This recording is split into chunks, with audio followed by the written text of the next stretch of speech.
Hi everyone, and welcome to today's video. Happy Thursday to you all.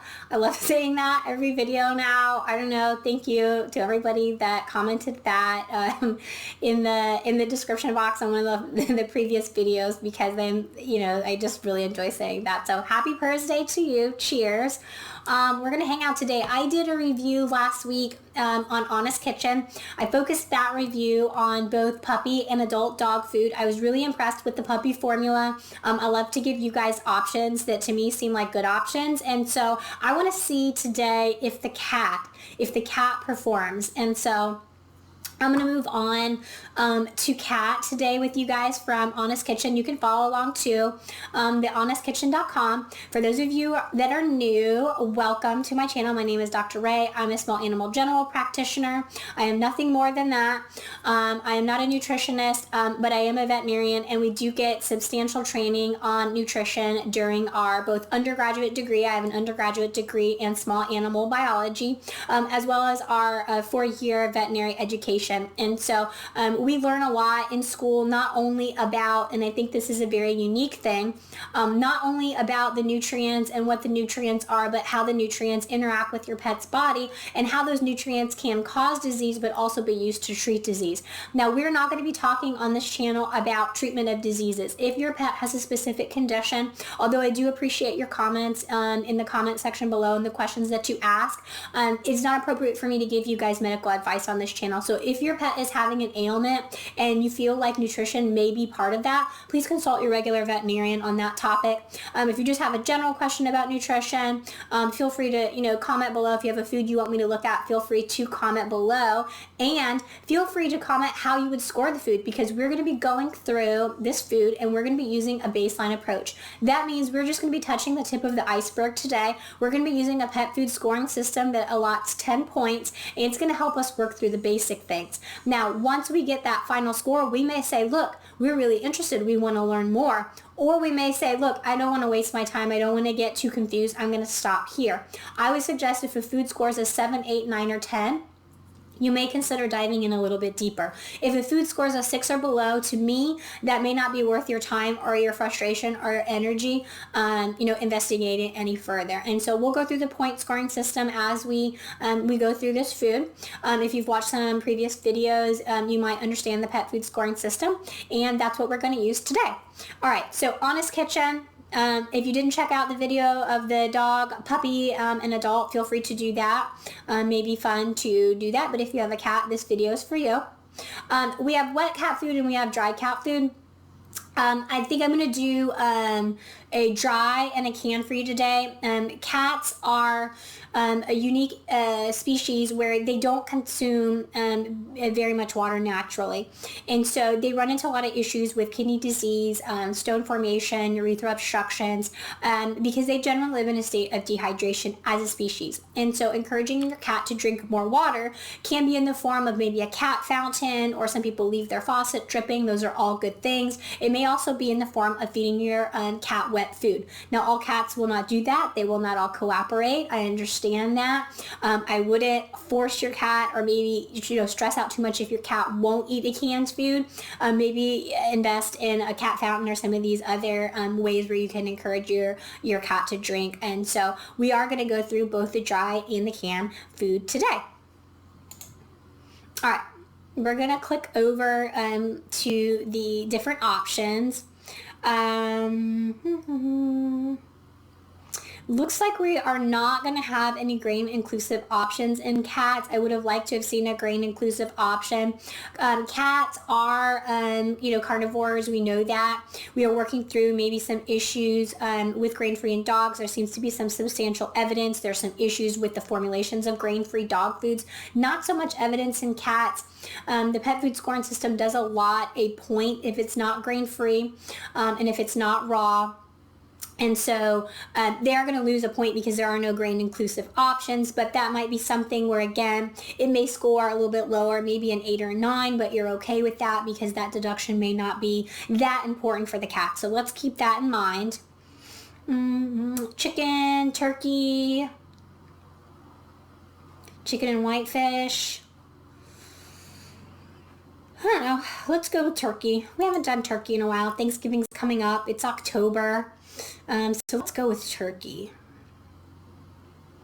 All right, so again, we talked about the ingredients. There's 2 points that I allot here. One if it's not grain-free and one if it's not raw. I'm not going to get into raw. This this channel is for the general population. Raw may be beneficial for your specific pet. I encourage you to consult your personal veterinarian about that and maybe some extra precautions or extra lab work that you may need to be performing in order to feed that diet. But as a general practitioner to the general masses, and you guys that hang out with me that I don't know necessarily personally, I do not recommend it. And so they are going to lose a point for the grain-free, but they are also going to gain a point for not being raw. All right, let's move on. Let's get to the nutrition. It's 450 kcals per cup. We're going to need that a little bit later to calculate the resting energy requirement and make sure that that's appropriately listed. We need to scroll past all of this stuff and get down to the dry matter basis. Now I am going to have to put a little note down in the description box if I can get this information. When I first perused these foods, I try to give my honest opinion based on kind of just a first line, not getting stressed out about it, just seeing if they tick the main boxes. And so I did that, and I didn't realize at the time that this was listed as minimums and maximums. I do not like that. I like definitive numbers. So I'm a little bit put off by that. But if it's pretty central in the reference range, I'm not as upset about it. But I will try to get that information procured and put it either in the description box or pin it to the comments down below. So let's pull up that chart that we were talking about. Cats do require a bit more protein than dogs. You'll notice that if you've watched the other video that I filmed about the dog nutritional parameters. For cat, we want it between 30 and 45, and this is excellent. It's 36, so this is pretty moderate protein. That's important for cats. They are carnivores, but there is an optimal number. And these numbers in these charts are optimal numbers. They are not AFCO standards. They are optimal standards as referenced from the Small Animal Clinical Nutrition Textbook, which is in the description box, a free downloadable, perusable link for you guys, and that is a widely accepted textbook. And so we have to have references somewhere. I don't make this stuff up. I do use references. I use references every day in my practice. I reference journals. I reference textbooks. I reference lectures that I had previously. And so this is the textbook that I use to do these nutritional parameter references. So they're going to get a point for the protein. Fat is 15%, and we need it between 20 and 30, so we're going to get a point for that. Vitamin E, they don't get a point, but just so that you know, vitamin E should ideally be greater than 500 international units. They are putting 152 on there, and that's a pretty wimpy number. Just kind of like some token vitamin E. Would like to see that higher, but it's not something that I'm going to give a point to. But again, this may be something that if it makes it through this first line, this first line approach, you may go back and analyze some of these things. So keep that in mind. What we were looking for is the minerals. Minerals are so important in cats. Cats, again, a unique species where they kind of constantly are in a state of dehydration, putting extra strain on the kidneys. And so extra minerals is like a drain being clogged with hard water. What is hard water? It's extra lime, it's extra calcium. And so we don't want that for our cats. We don't want to clog up their drain, which is their kidneys. And so we want, this is a very important part. So calcium should be between 0.6 and 1. And they're above that. They're at 1.2. So, people might say, well, it's just 0.2. That's not a big deal. This is a percentage. And so a percentage is a big deal. It's a percentage of the entire diet, the entire diet. And so 0.2%, for a numbers person like me, 0.2% of 1 is nothing, but 0.2% of 100, so 0.2% of 1 is 0.2, right? Yeah, but 0.2% of 100 is 20. And so you can see the numbers do matter. So they are going to lose a point there. The phosphorus is 0.91. Again, it's off, so they're going to lose a point there. And those are important to me. I think those are big numbers that pet food companies, if they're doing the right thing, in my opinion, are going to pay specific attention, especially in the cat as a species where we know in veterinary medicine that the minerals are important. So they're going to lose the points for those two things. Fiber needs to be less than 5. I believe that was listed up here. 4.3, so they're going to get a point for that. So they're going to get 3 points on the guaranteed analysis. That brings us up to 4 points. Now we need the AFCO statement. We want this food to be tailored to our pet's specific life stage. If we're going to be spending the money, and we're going to be doing all this work, we want it to be our pet's specific life stage. And let's see if we can find that.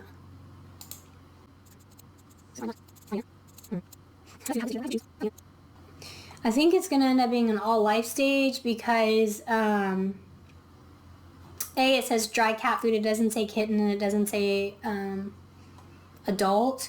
And it's listing all the life stages here. So I'm thinking that this is going to be an all life stage food, which is not what we want. Sometimes it can be very difficult when you don't have the actual package. They don't think that the AFCO statement's important, so they don't spend a lot of time, but it is important because it's going to tell us if this is the correct life stage for our pet, and it's going to tell us whether or not they did feeding trials or did they just copycat a recipe. And so that to me is important. It speaks a little bit to the integrity of company, or how much effort a company puts in nutrition versus marketing things. Although if they were a good company, they could use their marketing to highlight those things, but that's not always the case because they know it's not a topic that is really interesting to a lot of people. Okay, this is it. This is the actual AFCO statement. I don't know why it was so difficult to find, but the Honest Kitchen grain-free turkey and chicken clusters cat food is formulated to meet the nutritional levels established by AFCO for the off-life stage of cat. This means that the food has been tested and proven to provide complete and balanced nutrition for cats of all ages, including kittens, pregnant lactating females, and adult cats. And so you can see how that, if you're just breezing through it, that may seem like it's totally appropriate. But when you think about it, and you think about it in a logical way, and that's what I want you guys to do, it doesn't make any sense at all. Because a kitten is really tiny when it's born. They're so cute, and they're so fluffy, and they're, you love them, and you just want to squish them. But they weigh, it's about 1 pound per month.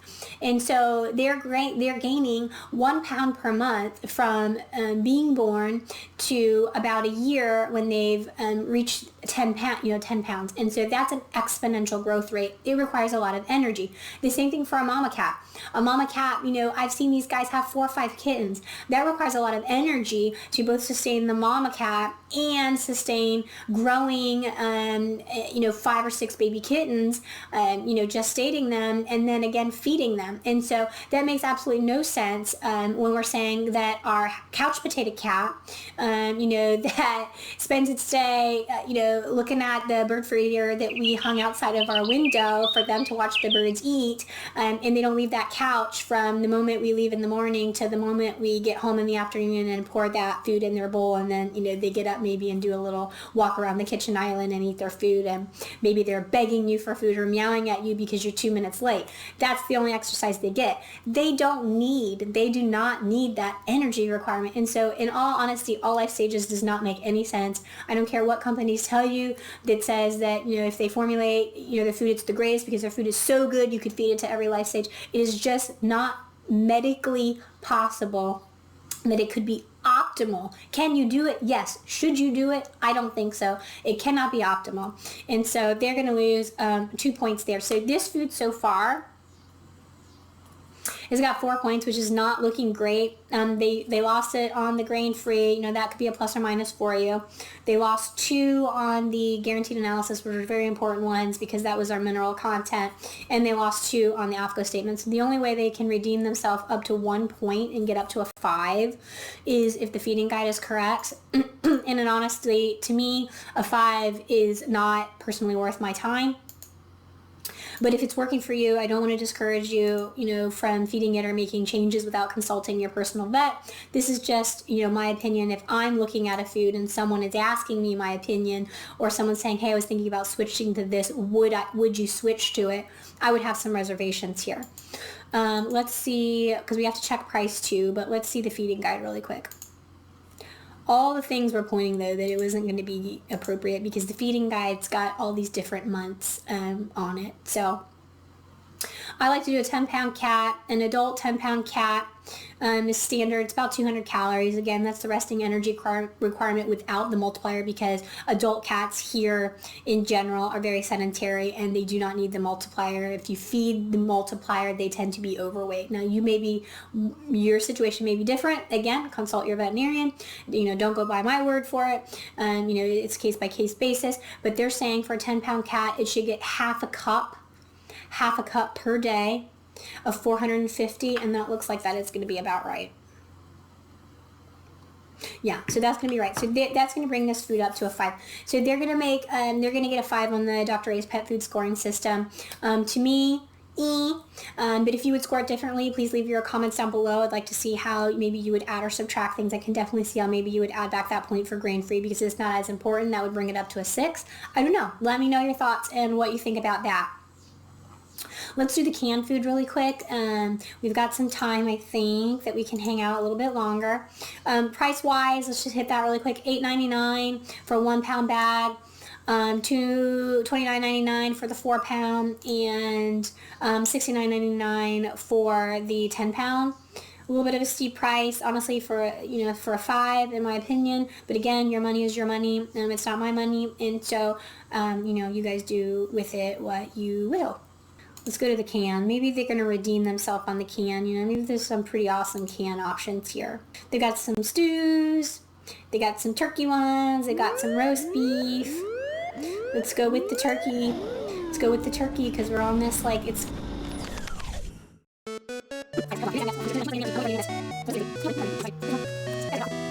Alright, this is going to be this can's going to be a bonus for the dog. Or maybe we're just going to have to scrap it. I clicked cat. I'm going to go back and watch this footage. I could swear I clicked cat. Alright, here we are on the cat food, the wet cat food.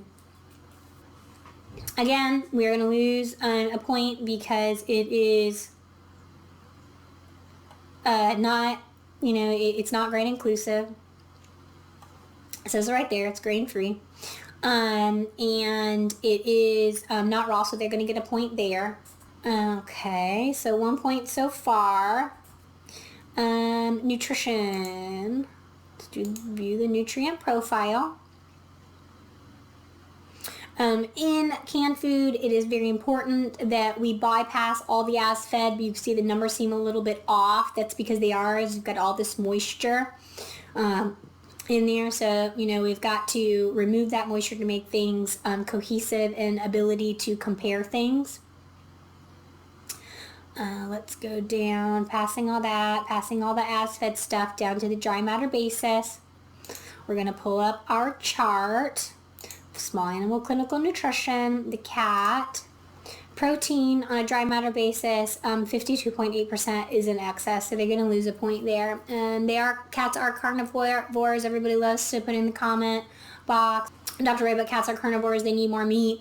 They do need more meat, but they do not need more meat than what they need.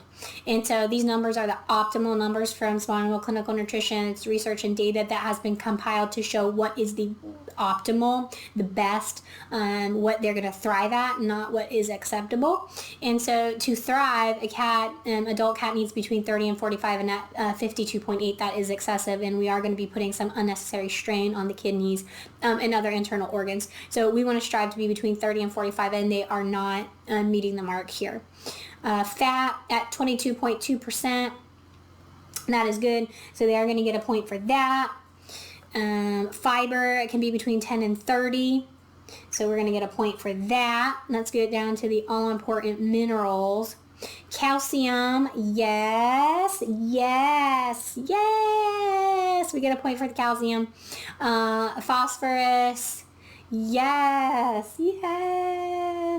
So they're only going to lose, they're going to get 4 points on the guaranteed analysis. They're up to 5 points. Protein is excessive. The protein is excessive. I don't know why they did that. And so I'm a little bit upset about that, but it is a canned food, so we are getting more moisture. I would suggest, if you're feeding this food and it's going great, your veterinarian may recommend some extra blood work. Maybe that once a year blood work is going to be a good idea for you, just to make sure we're not getting into issues where kidney disease is starting to creep up, and maybe we need to make a change there. But 4 points on the guaranteed analysis is good. So we're up to 5 points. We need to find the feeding guide. Let's do that. And this may allude to if this is an all life stage or not. And this is alluding that it is going to need to be evaluated as an all life stage, because they are talking about adults, kitten, and gestation eating the same food, which is not appropriate for reasons that we discussed when we were talking about the dry food. So let's go to the feeding guide. Okay, not listing it anywhere on their data. Let's go to Chewy and see if we can find it so we can wrap this up. See if we can't find that feeding guide. Here it is, feeding instructions. Feed approximately 1 pack per 6 to 8 pounds of body weight per day. That's for an adult. I'll do the math for you. 1 kilogram, well, we don't need to do, let's see what it's listed in.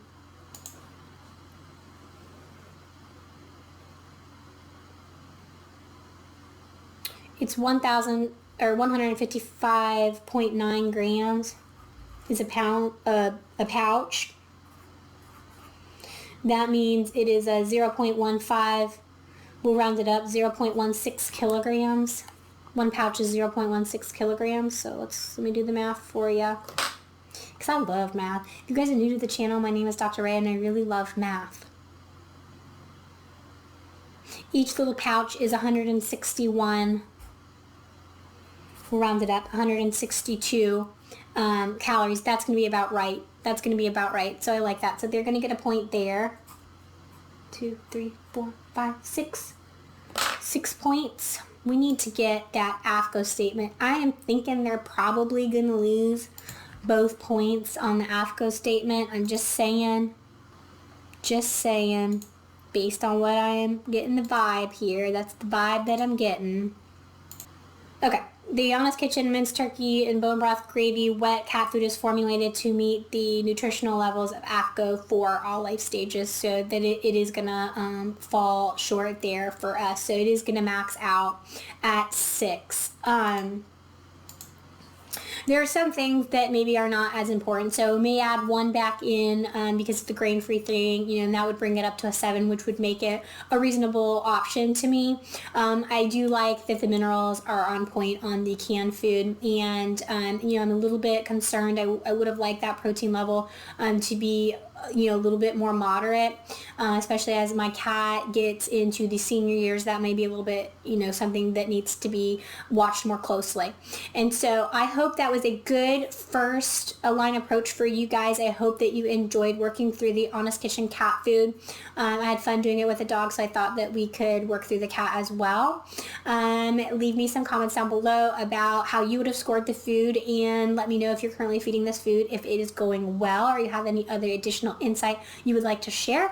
I look forward to hanging out with you on another PERS day. Be sure to like and subscribe, and turn on your notifications, and we'll hang out again real soon. Catch you guys later. Bye.